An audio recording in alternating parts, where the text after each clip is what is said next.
So we have the recorder. So your party is recording every word we say in case I misquote you, right? That's the whole thing, right? That's to keep me in line. That's to keep you in line? Make sure I don't go off the talking points. Okay, I think it's keeping both of us in line. No.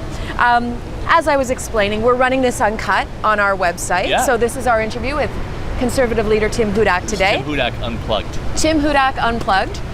And the whole point, the reason why I wanted to do this was to get you in a more casual environment and see the real Tim Hudak. Often I will find when I'm interviewing you and when I see you on stage, you're a different person than when the camera's not here and not rolling. So I want to give people a chance to see you a little more relaxed. Sure, that's where I hang out on my park bench in my suit.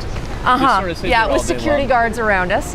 But one of the things people say about you is that they don't get a sense of who you are. And some say, you know, yeah, and you know the criticism. You even addressed it yesterday. I'm not going to be the best actor on the stage, right? Who do you want Tim Hudak to see? Because there is a veneer. You tend to have a veneer over you, more so than the other leaders, I think. Well, look, I mean, maybe that's true, right? I said during the debate, I'm not going to try to be a performer. I'm going to be who I am. Mm-hmm. So, who am I? Well, first, I'm a proud dad. I got two beautiful little girls, Miller, who's 6, Maitland, who is just over 2 months now and doing really well. Miller's been a great big sister, loving husband to Debbie, and I'm blessed to have such a strong, beautiful, supportive wife, because this campaign puts a lot of burden on one spouse. I come from a middle-class family in Fort Erie. Grew up in a pretty typical neighborhood. My parents are both retired teachers. My dad was a principal. Mm-hmm. I am the older brother, so don't interview my sister, Tricia, who's a teacher herself, because she'll tell you the mean things that brothers do when you're growing up. Don't believe a word of it. Mm-hmm. And anything I did, it was just to make her stronger. There you go. All right, that's good justification. I'm a younger sibling, though, so I might hold that against you. I can tell by your reaction. You've gone through some of that. We do go to Big Brother school to learn all these little tricks. Right. So how important do you think it is that voters can relate with you on a personal level? It matters, but look, I don't put that first and foremost. Like, I think that this election isn't like a popularity contest. If it is, then I'm not trying to compete in a popularity contest. I think what people are actually looking for is somebody who's going to be serious about jobs, and serious about the economy, and serious about reining in the runaway spending. They also want to know that you get it, right? That you understand how decisions impact hardworking families in the province. But so I talk a lot about people I meet in my job in the campaign trail and how they motivate me. I think you're scaring a lot of people with this 100,000 jobs cut. Well, I think you've really scared a lot of people with that. It shouldn't, because it's a very reasonable thing that we actually need to do. I know that the government unions, and particularly Kathleen, Wynne, the Liberals, they're trying to distort our plan pretty badly, because the Liberals don't want to talk about their record. But 100,000 jobs is 100,000 families. That's a lot of people who would be out of work suddenly. Actually, not even close. Let me explain what this is, because obviously you've heard some of the propaganda on the other side. So let me tell you the facts, so the facts are actually on our side.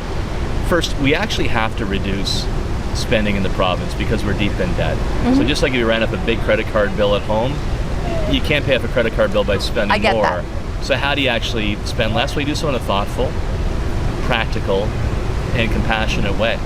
So we'll balance the budget. Over a 4-year time, we'll reduce spending. Right? Mm-hmm. Balance the budget in 2 years, 4 years to reduce the size and cost of government.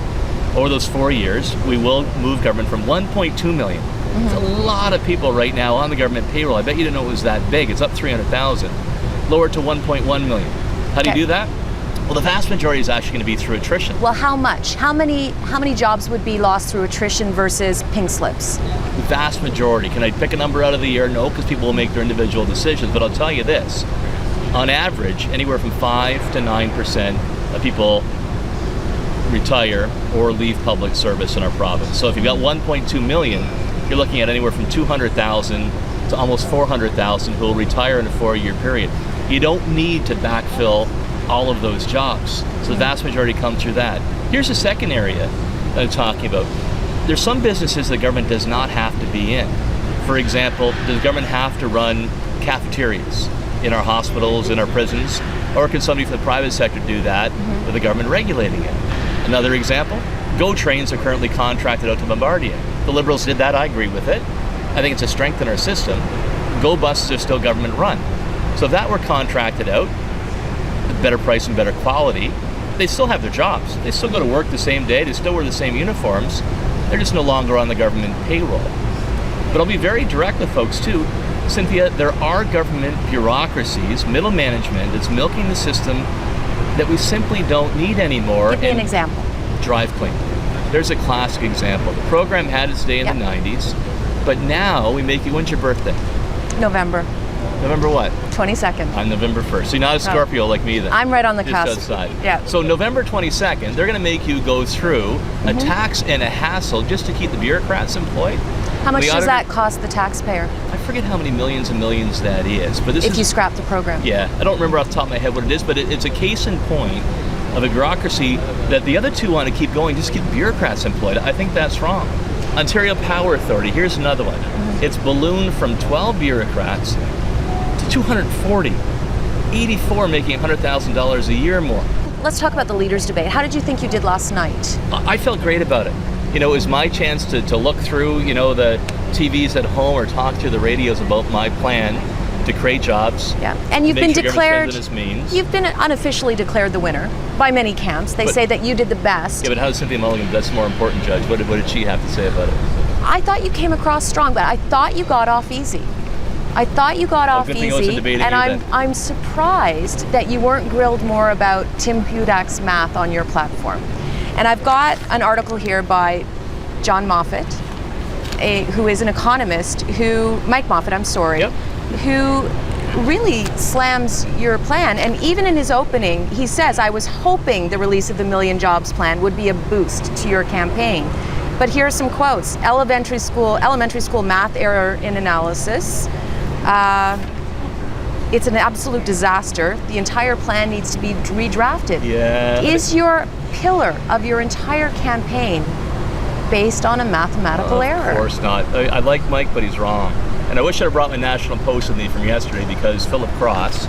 I saw that. You saw that. But a lot of other economists are really challenging you on this, saying that you've made a huge mathematical error in terms of the jobs, and that it doesn't add up. No, I'm going to disagree. Look, I mean, I used to do this when I was in graduate school. There could be all kinds of debates about econometric models and the factor weighting and all of those models. But the economists agree it's going to create jobs. They can have a debate about how many jobs. But when I see Philip Cross, who was a former chief economic analyst at Statistics Canada, so your very definition of independent. High profile, definitely. You know what he said?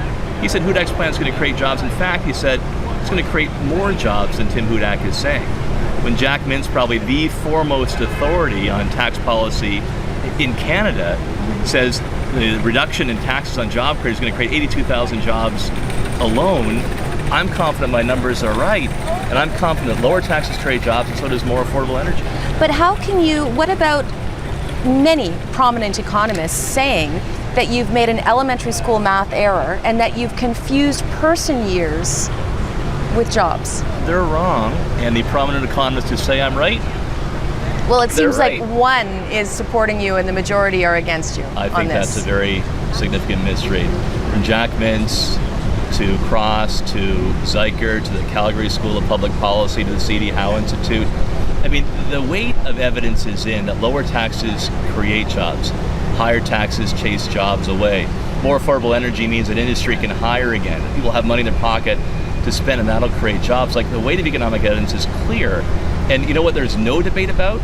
That the current course we're on of higher energy, higher taxes, and more debt, that's costing us jobs. We need to go in a very different direction. Let's talk about your main slogan, 1 million jobs. Shouldn't it be more like 500,000 jobs? Because if the economy went on, everybody has agreed, if the economy continued on this way, we'd be creating 500,000 jobs anyway. So aren't you sort of fudging that a little bit? No. It sounds like a good slogan, 1 million jobs, but we'd be creating 500,000 of them anyways. No, that's not true. Let me walk you through this too. So I think you should give me this too. There's been no other party, if you can name one, ever that's put out more detail on their economic plan and more detail on where they're going to find the savings. That does put a burden. People say, okay, well, I can challenge this number or that, but my goodness, we're putting out details. The other two parties have no plan at all. But to address your issue, look, if the government did nothing, we should create about 500,000 jobs. That's if we locked Parliament and kept all the politicians away. Here's the problem. The other two parties want to unlock Parliament and increase taxes. By way of example, the Liberals plan to bring in a new payroll tax to pay for this pension scheme. The financial analysts at the Ministry of Finance themselves say that it's going to cost us 150,000 jobs. So it'll actually take us backwards. So if we lock Parliament, we'd be better off for Liberals than the NDP, but I think we can do a lot better than that. That's what my plan calls for: lower taxes, less red tape, more international trade, joining the Western Partnership for Free Trade within Canada, and altogether, I'm confident we can break 1 million jobs over 8 years. In fact, Cynthia, I'm so confident, if I don't actually keep my plan, if I don't actually stick to my word, I'll step down. Well, you announced that bombshell last night. That caused quite a stir on Twitter. But is it sort of an empty promise? Because that's after, what, 8 years? So 2 terms as Premier, you'd step down? No, let's be clear about this. Okay. I'm talking about my plan. So my plan is to balance the budget in 2 years. So if I don't do that, you'd step down in 2 years? Oh, I've been crystal clear about that. Okay. If I don't stop these expensive tariffs, subsidies that are driving up the prices of hydro through the wind and solar projects and tearing apart communities, I'd step down. Step by step through our plan, I'll follow through on my commitment to voters. And this is important because for so long, under Dalton McGuinty and now Kathleen Wynne, they'll look in the camera, they'll smile, they'll put on a good acting job, but then they break their promises one by one. It's time we actually saw a politician put their money where their mouth is and following through on the commitments. I wonder how many voters actually believe you when you say you would step down. Because there is that sense of cynicism that politicians don't stick to their word, and yeah, he'd just come up with an excuse to stay, like, this is when you guys need me the most. I'm gonna stay. You know what I mean? I'm the first one, I think, to say this. I'm certainly the first one in this campaign, because the other two are, you'll notice if you ask them, they're not going to make the commitment to keep their promises. And it's a real shame that it's news that a politician says that, yeah, I'm going to keep my promises or step down. That's a real shame that it is news. But I am serious about this. I'm serious about the problem we have, and we need that kind of focus because the task ahead of us is a tough one. We're losing jobs and we should be creating them. We're going deeper in debt when we should be spending within our means. And I'm going to raise the bar when it comes to my cabinet ministers too. If they get a toe in the water, the types of scandals we've seen with Orange, with the Mars bailout, with the gas plants, I'd kick him out of cabinet. And that sent a message awful darn quick to everybody that there's a new standard in town. Speaking of the scandals, I mean, you've been very adept at bringing up the Liberal scandals over and over. You did it very effectively last night, and I think put Kathleen Wynne off her game a bit. Don't you think it should be easier for you to be well in the lead, given all the Liberal scandals? I mean, you're still neck and neck right now. This is a horse race. It's too close to call. Yeah, Don't you think you should be way far ahead, given all these scandals and ammunition you've had to deal with? Anything worth having, right, you got to work hard for. And I'm not going to underestimate the skills of my two opponents. I've known Andrea and Kathleen for a long time. I've got a lot of respect for them. We've actually climbed the ladder together in our individual parties, so I'm not going to take a single vote for granted. Are you a little worried that you're so close in the polls? I mean, one seat projection has the Liberals slightly in the lead with more seats, winning a minority or a possible majority. Does that concern you, keep you awake at night? Look, I'm proud of the campaign that we're running and that we'll run these last 10 days because we actually stand for something and we're actually crystal clear and we're actually going to keep our commitments to voters. Otherwise, I'm gone, or if my cabinet ministers don't follow a high standard, they're going to lose pay or be kicked out of cabinet.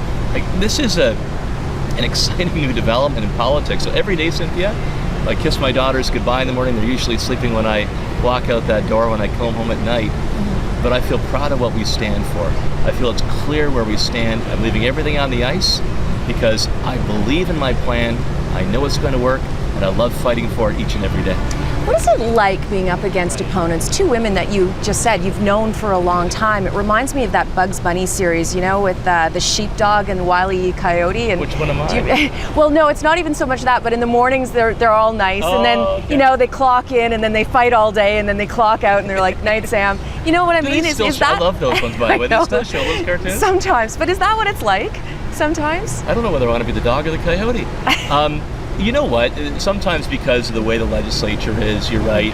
You know, it looks like it's like this, like a bit like pro wrestling, right? You put on a big fight for the cameras, but you can go have a beer or coffee afterwards. I actually get along very well with both Andrea and Kathleen. We don't often talk about this, you know, outside But I've sat down in their offices, or Andrea's been to mine. Well, don't you pass Kathleen's house? You live very close by to each When other. I'm in Doesn't Toronto, she run yeah. by your house at times? Yeah, when I'm in Toronto, the same neighborhood, we get along really well, and in person. Like, we don't see eye to eye, obviously, on the issues, but I respect what they do, and I respect the fact that I believe they believe in what they're fighting for. We have different views on how to get there, creating jobs and balancing the books, but I've known both of them, man, for probably 7-8 years, spent a lot of time individually one-on-one like you and I are. So I respect them. Yeah, we'll have our debates because this is important. This election is pivotal to where our province is going, but I respect what they're bringing to the game as well. Jackie's hovering, which tells me, is time up? Okay, let me get one last question in, if I may. Where are you off to next?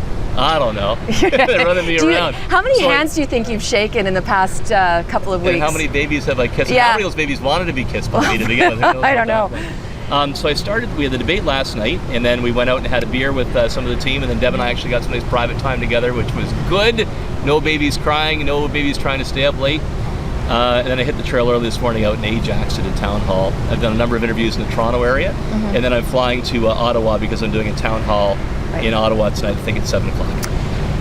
Are you worried about the consequences when all this is done after June 12th, June 13th, and you wake up and either you're the premier or you're not, and this would be your second election if you're not, that you haven't succeeded in? Are you worried about your political future if you can't pull this off? I'm proud to stand for what I believe and I know is going to work. And you know, my dad was a high school principal, and he started with a school that was small, and they didn't think it would be that successful. And it grew. It's Lakeshore Catholic in Port Colborne. Great academic, great athletic reputation. My dad gave me some early advice. He said, Tim, at some point in your career, you're going to have to face a choice between being popular and being respected. And often people choose to go the popular road because it feels good. But if you're looking at short-term popularity, you often sacrifice the long-term, or you sacrifice your principles, and then you're not successful, and that popularity disappears. I'm finding to be respected. I'm finding to be the guy who actually has a turnaround plan to get Ontario back to work, and I'm proud of every single day, no matter what voters decide, but I do think the facts are on our side. Kathleen Wynne has the ghost of Dalton McGuinty to deal with. I've said this to you before, and you have the ghost of Mike Harris. Do you think that's haunting you? Do you think the specter of the Mike Harris, the revolution, and the change that led to so many protests and a lot of unrest across the province, do you think that that is haunting you and holding people back from voting for you? I don't, and let me tell you why. I mean, if somebody is casting their ballot, you know, based on the fact that I was a cabinet minister under Premier Harris, some will vote for that, some will vote against that, and that's their prerogative. I'm actually proud to have been part of a government that saw the biggest increase in jobs of any province or state in North America.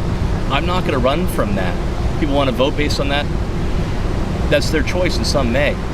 But Cynthia, I find more people are saying, okay, we've seen what's happening with the government today. What's your plan?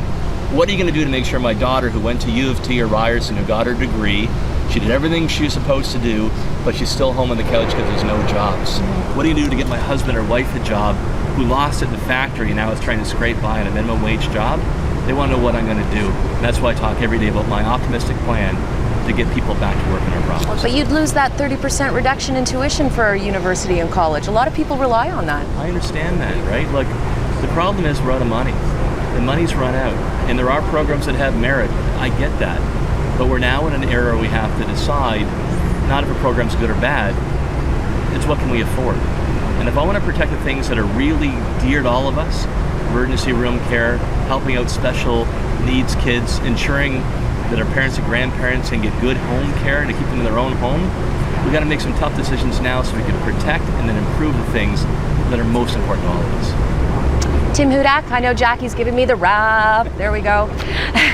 Thank you very much for your time. Great, thank you very much. Good to sit with you on a bench and just chat rather than the forced environment. I'm glad you visited my office here today. We'll do it again sometime. It's been a good day. This will be on our website and a version as well on our news show tonight. And can't wait to see what happens June 12th. Fantastic. Very excited about it. Thanks for your time. All right, good to see you.